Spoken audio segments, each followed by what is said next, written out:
Hello, BookTube. I went to the Brattle bookshop here in Boston recently. That, for those of you who are new to the channel, that is a great used bookstore here in Boston that I love. And the books that I found this time around are a perfect illustration of how, at a really busy used bookstore, uh, you can often get prompts and reminders. The books, for me, serve as a kind of a nudge in the elbow to, uh, hey, don't you mean to pick this up and read it again? Or this was an omission in the year that it came out and you have been meaning to rectify it. That's great. I use the prompts at the Brattle to sort of uh, fill in and guide the relatively small amount of rereading that I now do.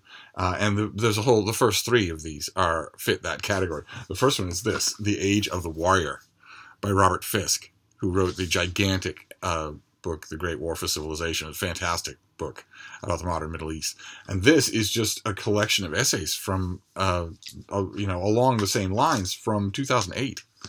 And I vaguely remember it coming out then, but I certainly didn't read it. So, and he's an author I love, so it's a great little that it just by random chance is thrown up in my path, so that I get to say, yeah, for $1, I would like to get that and reread it. And then there's this one. There's Reading Jesus by Mary Gordon, who's done a bunch of novels that never really did it for me. They never really impressed me. And then she did one called Spending, a novel called Spending, that really did. I thought it was really, really good. She's done a bunch of nonfiction, and that's what this is. This is an interweaving of autobiography and a close reading of the New Testament. And it also came out in the early aughts. When was this? 2009. And I remember it. I remember it being on lists. I might have even gotten an advanced copy of it, and I didn't read it. And it's just the sort of thing that I would want to read. So there it was at the Brattle for dirt cheap. So I grabbed it. And then this next one is a novel, and it's a novel that I read, talked about with a bunch of book critics and other readers at the time, and I was glad to see a copy because I want to reread it. It's The Sun by Philip Meyer, who's the author of his debut book was called American Rust, which I kind of sort of liked. I saw its flaws very clearly when I first read it. I think I reviewed it, but it stuck with me in the way of memorable fiction, and this is his second book, and it runs a huge risk. It's 3 times as long as American Rust, and it's historical. It's set in 2 centuries ago almost, or no, a century ago, because the main character lives to be 100, and he's telling his story in 1939. But the main character, Eli McCullough, is the risk that the book takes because he utterly dominates the narrative, and that's tricky when you write a book like that. I mean, Meyer puts in other major characters, and he clearly wants them to carry some weight, but he's done his work too well with Eli McCullough, so the book is entirely his, and that's a risk if you write a novel like that, because if you do that and the character who's dominating the narrative can't pull it off or is repellent, then you're in trouble. and Eli McCullough is a kind of repellent character, but fascinating. And I was happy to find this because it went through the process here. It came, it sat, and it went. And I think made a list or two of mine, but is ripe for a rereading. And it's when the Brattle bookshop here in Boston it's a normal used bookstore, 3 stories, but the lot right next to it is full of sale carts, $1, $3, and $5. So the sale lot is just cheap new books, or newish. They make a point of not putting junk out there, so you're going to get books that are in good condition, and they serve as great reminders. and then another one isn't a reminder. I love it. I've praised it on this channel many times, but I wanted a hardcover with a dust jacket. I wanted just a normal book. I found an old naked hardcover years and years ago, battered and beaten up, but I wanted a hardcover because I go through my paperbacks.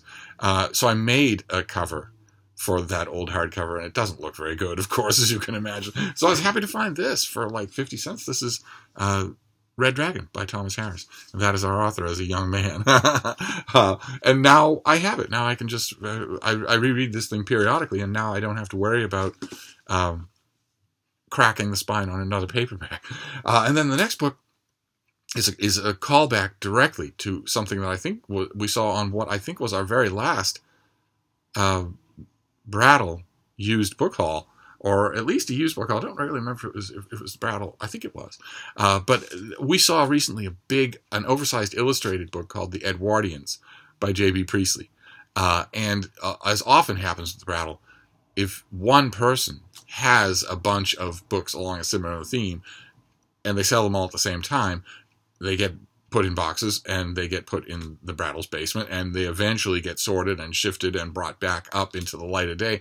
And so often at the Brattle, if you're out there at the sale carts and you see, for instance, volume 1 of a series, you know for sure that that volumes 2 and 3 and 4 have a high likelihood of appearing. If they're not out there already, they'll be there soon.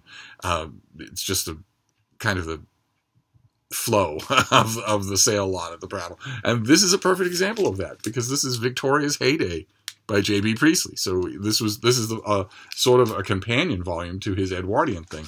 Also heavily illustrated with full color and black and white all throughout. This is not quite as much of a draw for me as the Edwardian era, because the Victorian era, so much has been written about it, and I've read so much of that stuff, and so much of it is great. And it's I don't recall ever having read Victoria's Heyday. So I might be pleasantly surprised, but the odds that J.B. Priestley will write something better than all of the ruminations on the Victorian era that I've read are slim. I probably will mainly be leaning on this for the artwork, which is delightful all throughout. But it's great to have. It's great to have the two of them. I now have all 3 of J.B. Priestley's big, oversized history books. His book about the Prince Regent, his book about the Victorians, and his book about the Edwardians. And then the last 2 books I got are kids' books, vintage kids' books from a lifetime ago. There's this, Golden Guide to Nature Hikes. And it's this is a hardcover. The original version I had of this was a paperback.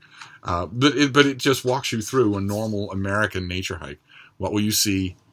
What tracks are left behind? What plants are dangerous? What animals are here in season and out, and all that sort of thing. And it's just delightful. You would never take it along with you on a hike. It's meant to be shown to kids, but I love it.